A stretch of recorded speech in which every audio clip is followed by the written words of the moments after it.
Fora tinha na minha adolescência, na minha infância, na minha adolescência, um dos salões de cinema mais imponentes do Brasil, que até hoje é considerada uma obra-prima de arquitetura.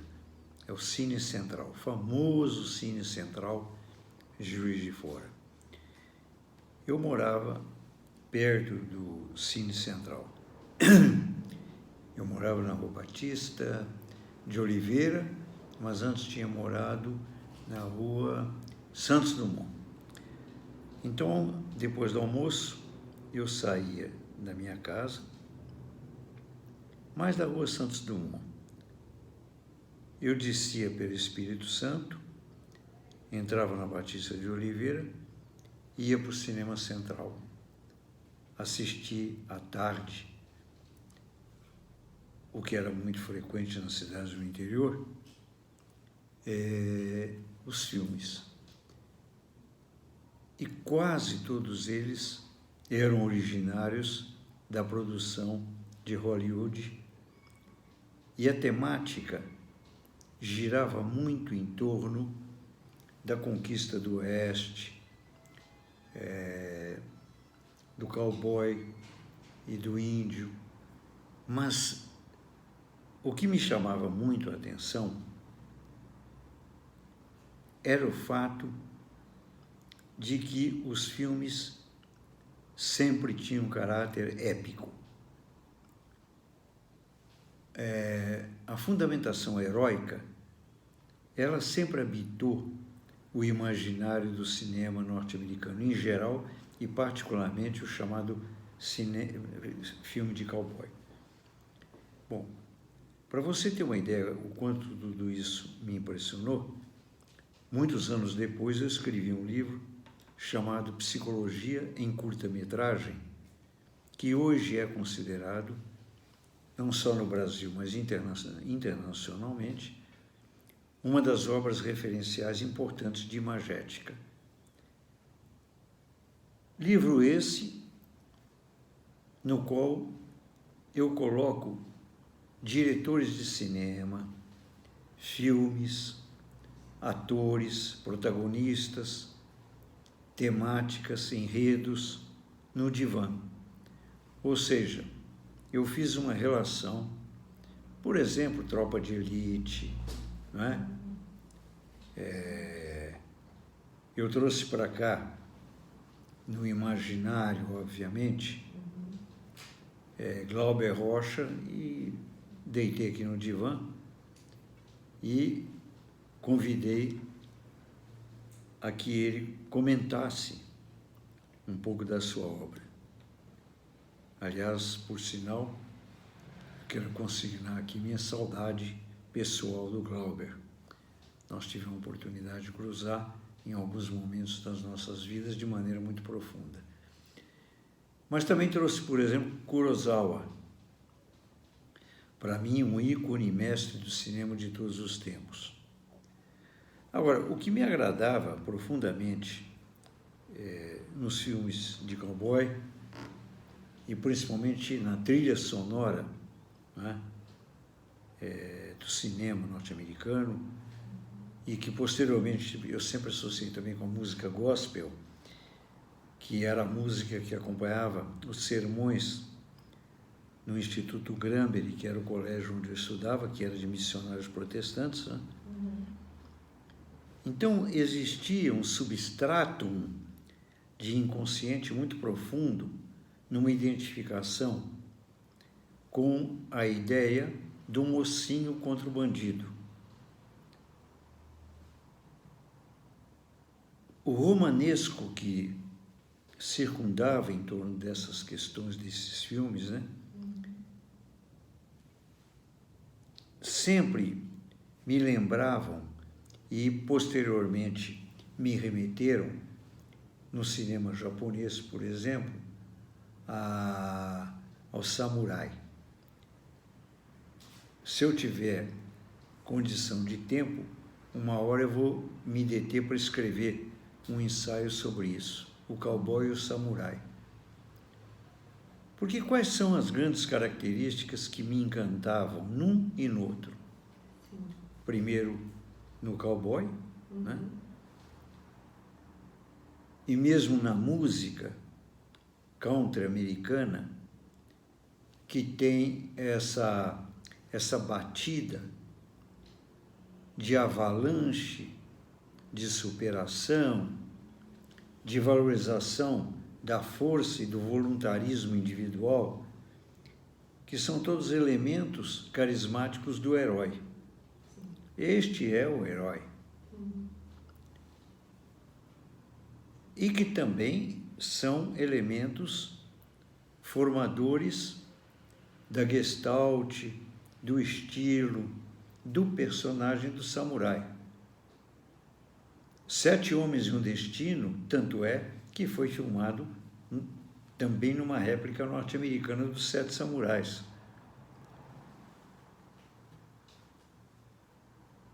Enfim, poder ir ao cinema todos os dias, como eu fazia, primeiro, era uma oportunidade de fugir da mediocridade das aulas. Eu já cansei de dizer inúmeras vezes que desde o primeiro ano primário até o último ano da faculdade, das 3 faculdades que eu cursei, Psicologia, Direito e Serviço Social, eu nunca aprendi nada. E isto eu faço questão sempre de deixar muito claro. A única coisa que aconteceram nas 3 faculdades, quer dizer, não nas 3 faculdades, desculpe, voltando para trás, do primeiro ano primário até o último ano da faculdade, das 3, eu nunca aprendi nada. Quer dizer, minha formação de advogado, de assistente social, de psicólogo, de doutor em psicologia, o doutoramento, incluindo nisso tudo aí também o curso, o doutoramento. Sim. E também as pós-graduações e assim por diante. Eu reitero, consigno e registro. Nunca aprendi nada. Eu sou um autodidata. Tudo que eu aprendi na minha vida foi elaborando sozinho minhas buscas, minhas perseguições, minha curiosidade e a minha mediocridade. Foi em cima da esperteza intelectual sobre a minha mediocridade que eu fui aprendendo um pouco que eu aprendi na vida.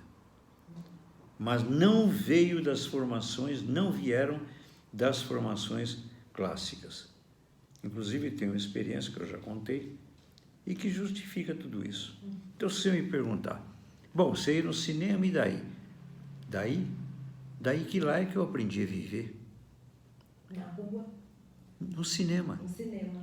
Não, na rua eu aprendi a brigar. De uma maneira... De certa maneira, geral. aprendi também a viver. Sim. Mas eu diria para você que na rua, na infância e na adolescência, nas ruas que eu vivi, que foram ruas de Juiz de Fora, Sim. e na minha adolescência, basicamente o que eu aprendi foi a brigar. Eu sou de uma geração em que a personalidade masculina era feita através de porrada. Ou você apanhava ou você batia. E eu, diante dessa opção, resolvi bater. Se existe uma experiência que eu tenho e que eu identifico também por ter aprendido no filme de cowboy, é nunca ter apanhado. Você conseguiu essa façanha? Nunca na vida eu apanhei. Aliás, é a primeira vez que eu digo isso numa entrevista. E é curioso, porque eu já dei tantas entrevistas, e isso sempre tinha me escapado de comentar. Sim. Tanto é que uma das coisas que me chamou muita atenção nos 7 Samurais é um diálogo que eu creio que é icônico, é extraordinário, é um momento incrível, porque através de uma frase o Kurosawa conseguiu montar um personagem, uma personalidade, uma saga. É uma saga irlandesa num filme japonês. O menininho entra, o samurai está deitado na cama, e o menininho que admirava muito o samurai, ele é visitante na casa do menino, é um hóspede na casa do menino, à noite ele vai e abre devagarinho a porta, porque ele estava curioso para ver o herói dele, que era o samurai. Quando ele abre a porta, o samurai levanta da cama, está deitado, com a espada em riste. Aí o menininho assustado fica, o que foi? Aí o samurai diz, você não bateu na porta. Aí o menininho vira e diz, mas por que o senhor faz isto? Ele virou e falou, porque se uma pessoa entra sem bater na porta, sem ser convidado, eu preciso tomar cuidado porque é um inimigo. E o menininho vira e diz, e o senhor tem muitos amigos? É mais ou menos assim o diálogo, não lembro exatamente, mas o sentido é esse. E ele responde, sim, eu tenho amigos. E o menininho diz, e inimigos? Ele diz, vivo nenhum. Eu sempre me identifiquei muito com isso. É verdade que eu não precisei, graças a Deus, usar a espada. Sim. Mas não tenha dúvida, fosse nas brigas de tapa e porrada na infância, ou nas polêmicas posteriores, eu nunca me senti tendo bebido o sabor amargo da derrota. E sempre pedi a Deus que não me colocasse diante desse desafio. Porque isto foi uma decisão íntima, tomada na minha mais tenra infância, em cima de uma história que a minha mãe me contou. Minha mãe, antes de casar com meu pai era apaixonado pela minha mãe não era apaixonada por ele, casou porque era uma moça muito pobre e ele era muito rico. Ele tinha dinheiro para comprar um guarda-roupa, uma cama e uma mesa de cozinha e prometeu para o meu avô que, além de tudo isso, daria para ela um vestido de noiva.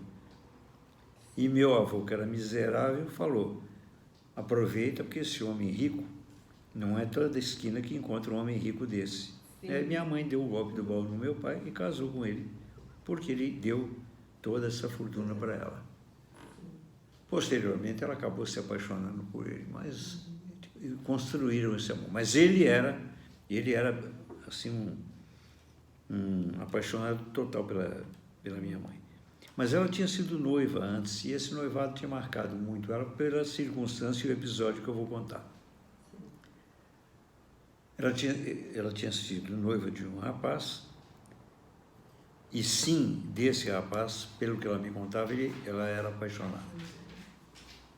E um certo dia, esse rapaz foi desafiado por um policial. Ele morava numa pensão, tudo judeu pobre do Bom Retiro. Ele morava numa pensão, e ele estava num quarto, no sobrado da pensão, e o policial, gritando, exigiu que ele mostrasse carteira de identidade. Como ele entendia muito mal o português, ele não compreendeu, e o policial tendo gritado com ele, ele também respondeu aos gritos. O policial tirou uma arma e disse, se você gritar outra vez, eu te dou um tiro. E o rapaz virou e disse, ninguém cala a minha boca. E gritou, levou um tiro e morreu. E assim terminou o noivado da minha mãe. Quando eu fiz psicanálise, eu comentei isso com meu psicanalista, que era o Paulo Gaudêncio, meu saudoso e querido amigo Paulo Gaudêncio, ele também um samurai. Paulo Gaudêncio foi, num determinado momento da história do Brasil, da história da psicologia, da psicanálise, da política brasileira, um samurai. E quando eu comentei isso com o Paulo, ele virou para mim e rindo, que era a forma que ele usava frequentemente para passar as lições dele. Ele disse: bem complicado, hein? Menino caipira, judeu, tendo que vestir a roupa de cowboy e atuar como samurai. É isso. Maravilha. Maravilha. Podemos passar para outra? Claro. A gente pode falar da tua... Você ainda chama lutar karatê? Sim. Ou chama... A sua pergunta é boa porque ela dá margem a uma explicação maior, mas qual é a pergunta que você... Então, eu queria saber também de onde vem esse interesse, começou longe... A tua pergunta já a sua pergunta permite uma explicação que eu tenho a impressão que não é muito frequentemente usada. No Brasil, quando se fala nessas lutas, principalmente de origem japonesa, ou orientais em geral, né, chinesas, se fala em artes marciais. Na França, se usa uma expressão diferente, se usa art mystique, e eu gosto muito disso. Porque essas lutas são muito menos artes marciais do que artes místicas. Infelizmente, o Ocidente deturpou muito isto. Eu fui levado... O meu interesse começou por lutas marciais por causa de um livro que eu acho clássico. É um diálogo, o Zen Budismo e a psicanálise. É um diálogo entre um monge budista, que é o Suzuki, e um psicanalista, que é o Erich Fromm. E eles procuram os pontos de contato que existe entre a psicanálise e o Zen Budismo.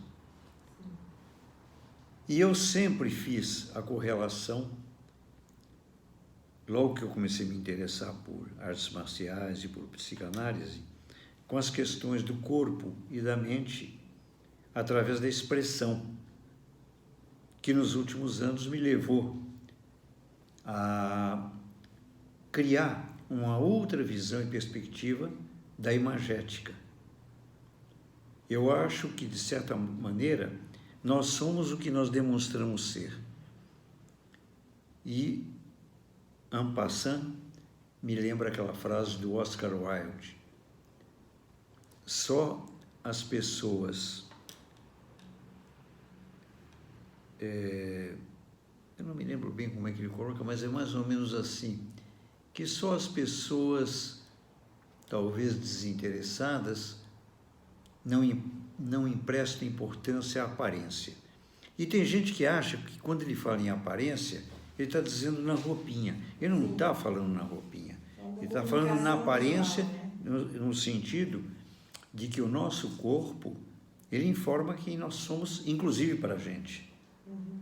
Tanto é que os gregos dizem: paciente, seja o teu próprio médico. Ninguém melhor do que cada um de nós para conhecer o que nós temos de saúde e doença. Então foram esses caminhos que foram me levando para as artes marciais. Então eu comecei muito cedo, 18, 19 anos, já comecei a treinar artes marciais. Comecei com karatê, não é? Sou encantado pelo conceito da transcendência do golpe físico, que tem um elemento íntimo muito profundo, que é o do, tanto é que é karatê do, aikido, judô. Esse do, que na minha opinião é praticamente intraduzível para o português, né? Sim. Com certos conceitos de filosofia japonesa, por exemplo, a própria ideia de lógica, né? Que em japonês é arage ou aragei, e que não tem uma tradução simples para o português. Sim. E o Zen Budismo, e eu insisto que é só o Zen que me interessa no budismo, né?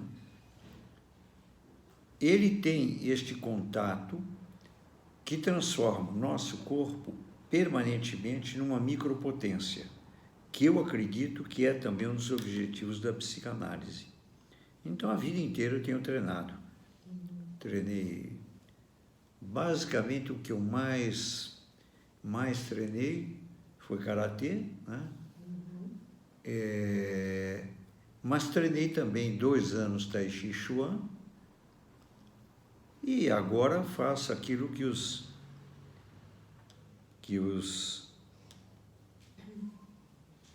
que são idealistas, né, de artes marciais fazem, que é inventar sua própria luta. Ah, você fez isso? Sim. Conta a lenda que certa vez uma equipe saiu de Hollywood e foi para o Japão, para Tóquio, com o intuito de filmar o campeão mundial de karatê. Chegou lá, perguntaram: onde é que está fulano? Aí disseram: olha, está lá no restaurante tal. A equipe foi até lá, chegou no balcão, virou para o sushi man e disse: olha, nós estamos procurando, disseram que o campeão mundial do karatê estava aqui, né? Aí o sushi man continuou fazendo as coisas dele, olhou e falou: sou eu. Aí a equipe ficou meio sem graça e falou: olha, daria para a gente marcar uma hora para ir em algum lugar, né? Talvez na sua academia, a gente gostaria de filmar o senhor lutando, né? Aí ele continuou fazendo e disse: eu estou. Que maravilha. Até a próxima vez. Que maravilha. Tá bom por hoje? Tá bom. Eu tinha mais perguntas. Mas aí depois a gente continua. Japão tem tudo a ver essa coisa da luta com não querer apanhar, né? Não querer perder. Talvez. Bem observado. Não é? Muito bem observado. Por que você não faz o seguinte? Quando você